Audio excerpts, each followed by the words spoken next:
Para compreender esse fenômeno, Rosinha, nós vamos ter que analisar a estrutura da matéria. O que é necessário para se fundir o gelo que estava na panela? É preciso aumentar a energia cinética média das moléculas. Sim, mas você sabe que entre as moléculas existe uma ligação. E quando nós estamos na temperatura de mudança de fase, é necessário energia para quebrar essa ligação entre as moléculas. E esse é o conceito de calor latente. Uma definição de calor latente é justamente essa: a quantidade de calor necessária para fazer uma certa massa M de uma substância, no caso o gelo, mudar de fase sem alterar a sua temperatura. E essa é a sua definição matemática. E como é que a gente fica sabendo o calor latente do gelo, por exemplo? É só consultar essa tabela aqui, ó. Essa tabela aqui, ó. Olha só, no caso do gelo, o calor latente de fusão é de 80 calorias por grama. 80 calorias por grama. Sabendo isso e aplicando a fórmula do calor latente, já dá para a gente calcular a quantidade de calor necessário para a fusão de 100 gramas de gelo em 100 mililitros de água. Veja só. Agora, é só aplicar os dados nas equações que a gente já conhece. O calor latente de fusão do gelo é igual à quantidade de calor cedida para o gelo dividida pela massa do gelo. Podemos reescrever de modo que ΔQ seja igual à massa do gelo vezes o calor latente de fusão do gelo. Como o calor latente de fusão do gelo é igual a 80 calorias por grama e a massa do gelo é de 100 gramas, substituímos então na equação de ΔQ, que fica ΔQ é igual a 100 vezes 80, que dá 8.000 calorias.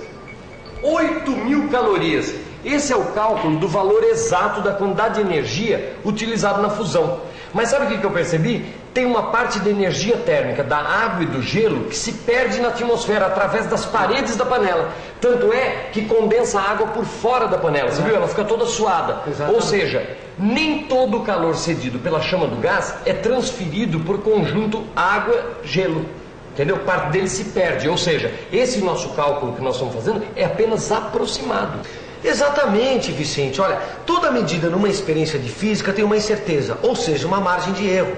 Esse erro pode ser experimental. Por quê? Porque o aparelho de medida não é absolutamente preciso, tá certo? Agora, seria ótimo se a gente tivesse um recipiente que evitasse a troca de calor do que está dentro dele, por exemplo, no caso, o gelo e a água, com o ambiente externo. Aí, outra coisa.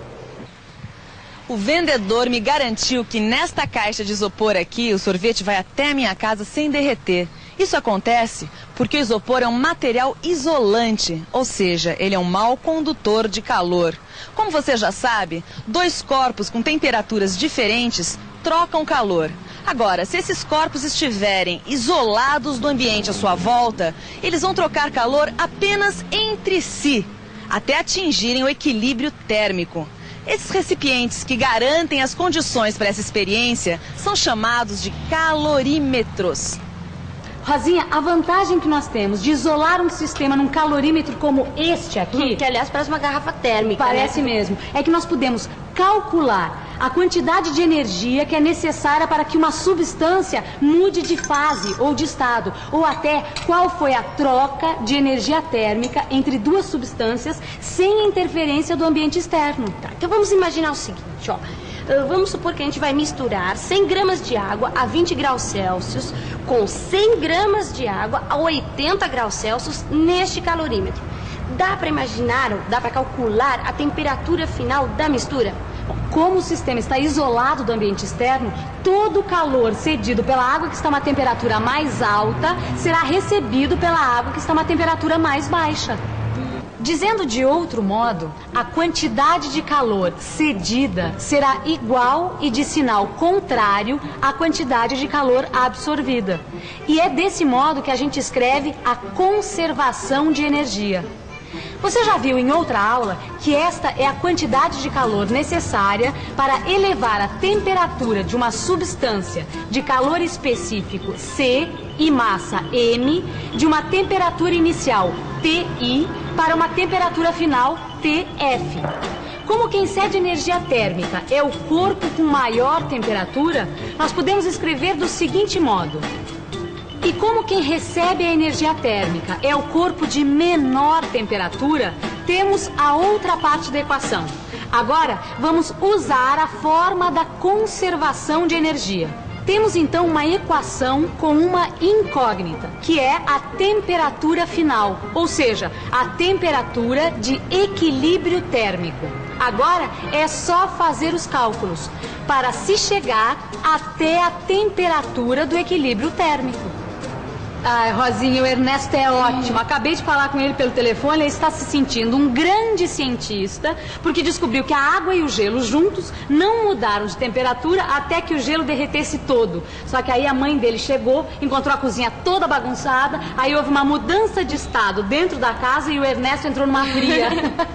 Agora, quente mesmo é fazer uma boa revisão disso tudo que você aprendeu, não é? E atenção, se liga aí, que é hora da revisão.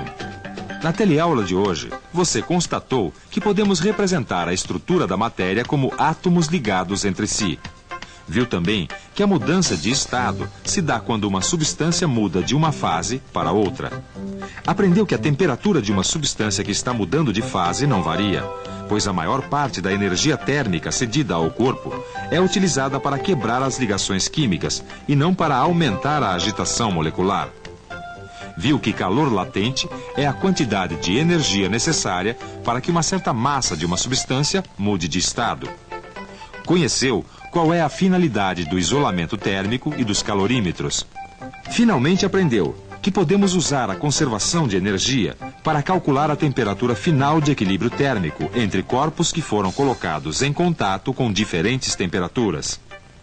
Hoje você viu como através de experiências simples e caseiras é possível estudar física, não é mesmo? Aliás, no seu livro de física existem algumas outras equações que você pode estudar e aprofundar mais ainda tudo o que a gente aprendeu na aula de hoje. Tá certo? Até a próxima. Até mais.